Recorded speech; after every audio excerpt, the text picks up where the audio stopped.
The Chagos deal is falling apart as we speak. Our Foreign Secretary, David Lammy, has no power. What is it he called Trump, a neo-Nazi sympathising sociopath? So David should be OK with this quip from Lee Anderson, which is mild in comparison. We've got over 6,000 villages in the United Kingdom. And if you took the village idiot from every village, right, and put them 6,000 village idiots into Tottenham, David Lammy would still be the village idiot. Now, whilst Trump may have forgiven David, Trump could wind up being his worst nightmare. The Chagos deal was started by the Conservatives. They were useless too. Now being hurried through by Sir Keir Starmer and co, or so they thought, has hit a bump in the road. Enter Donald Trump. Chagos is used by the US government as a military base for its Navy ships, a long-range bomber aircraft. In a nutshell, the plan was to give the island to Mauritius and then rent it back off them. The Chagosians weren't consulted, which was the problem the first time round. Can you imagine giving your house away and then paying to rent it back? I mean, what kind of a deal is that? And guess who'll be paying the rent? Muggins here, you and me. Why on earth would you want to do that? I suspect it's because of the evil British Empire, although I think we do empire quite well compared to the others. The British Empire was not perfect, but it was far more humane than any other, ever. The British Empire was evil, they wrote, apparently totally unaware of what came after it.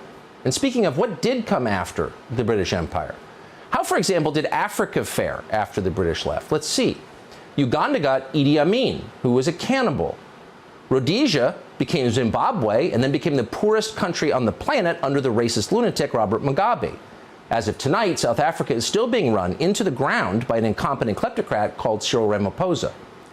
So it's hard to see any of that as an improvement because it's not an improvement. And now, of course, the entire continent of Africa has a new master, the Chinese government. China is the latest colonial power to dominate Africa. Its subjects will be pining for the British soon, assuming they are not already. Well, that was Tucker Carlson's take on it. And we haven't always been a banking centre come refugee camp, which is what we're turning into. We are a tiny country, yet we have colonised parts of the world with what I could call, and I'd say in comparison, decency. We aren't perfect by any means, but I know who I'd rather be colonised by, and it's certainly not China. I suspect if David had asked the Chagosians that question, that they would have said the same thing. In my view, giving up these islands in this way amounts to ultimately risking them falling into the hands of the Chinese. Thankfully, our friends across the pond can see that. If our politicians are too stupid to see the value of keeping the Chagos Isles and don't realise what that does to our standing around the world and how it weakens our position militarily, and when it comes to the Falklands and Gibraltar, then thank God for Donald Trump, Elon Musk and Tucker Carlson. Thank God we have a few friends in the US who can see the wood from the trees. It's hilarious watching many politicians around the world crawl back under their rocks and eat their unsavoury words. Trump is back in the White House. On Monday, the Chagos deal is dead as a dodo. Eat that, David. It's called humble pie.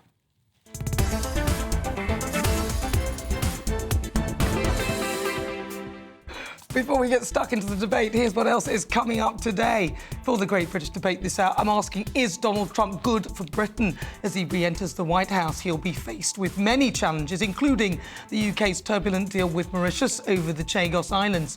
And for the Great British Debate, I'll also be asking, do you trust Labour to reform our education system? Education Secretary Bridget Phillipson seems on a warpath to decolonise our curriculum. In the Pulse, I'll be speaking to Dr. Rennie Honderkamp about the dangers of vaping, and this comes as former Hollyoaks star Paul Dannon has died this week after a health battle with obsessive vaping. All of that on the way. As ever, send me your thoughts, post your comments at gbnews.com/your say.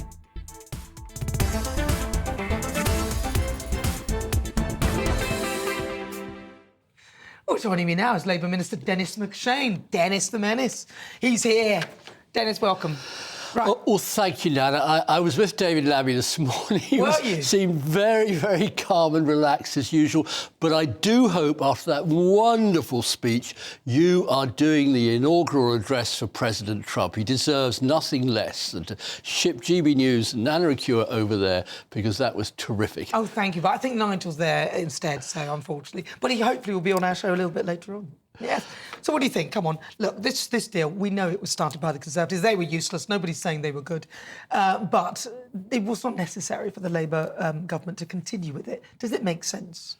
Absolutely no choice. I mean, the worst original Diego Garcia Chagos Island deals was, of course, the beloved Margaret Thatcher in 1980, when she handed over the atoll to make an unsinkable aircraft carrier for the United States for their games in Asia. No problems with that at all. They're a strategic partner, and she booted all the Chagos Islanders off without any right of representation, dumped them either in Mauritius. I've been to see the shanty towns they live in there, and also down in Crawley. I mean, I don't know if there are any shanty towns in Crawley, but that's where a lot of Chagosians settled. Margaret Thatcher was the great betrayer of the Chagosians. Our problem is aren't we doing the same thing, though? We haven't asked them either. I mean, she didn't ask them. Absolutely. And neither I completely agree with you. It's not, I think it's a party political problem. Very simply, this lease runs out for Diego Garcia. The Americans want to keep it. Britain, Tories, James Cleverly and Labour bending over trying to find a solution. Now, in the middle of these negotiations, we were right to point out it was started by the Tories, somehow some right-wingers. I mean, Nigel needs to get an atlas. China is 7,000 miles away.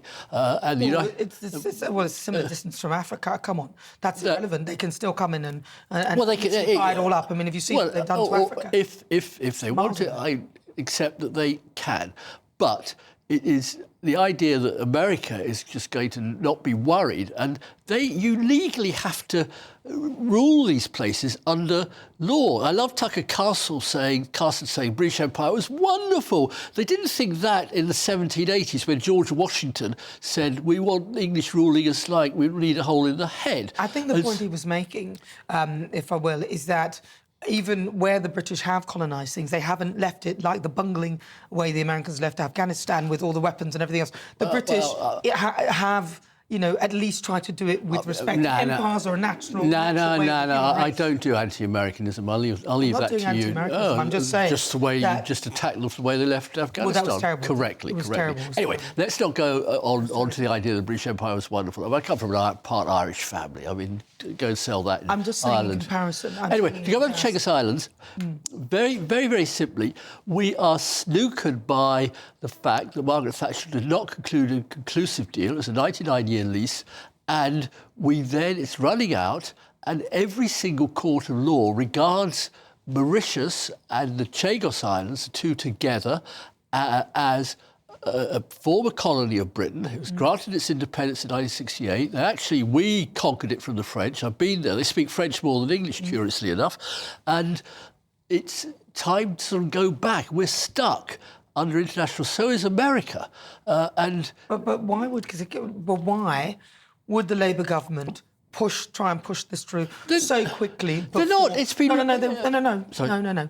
They were trying to push this through before Donald Trump got in. Now that is not a good look at all, is it? Look, we are the only government, I think, in Europe that sent its head of government and its foreign minister, Sir Keir Starmer, David Lammy, to meet, greet, lunch, dine with Donald Trump early on, and some of these things, I'm sure, were discussed. I doubt if Donald Trump's an expert on the Diego Garcia. He'll have experts who need to find solutions. Now, the difficulty is that in between time, both the Tories and then it was just taken over by Labour. The chief negotiator on the British side is actually Lord David Frost's wife.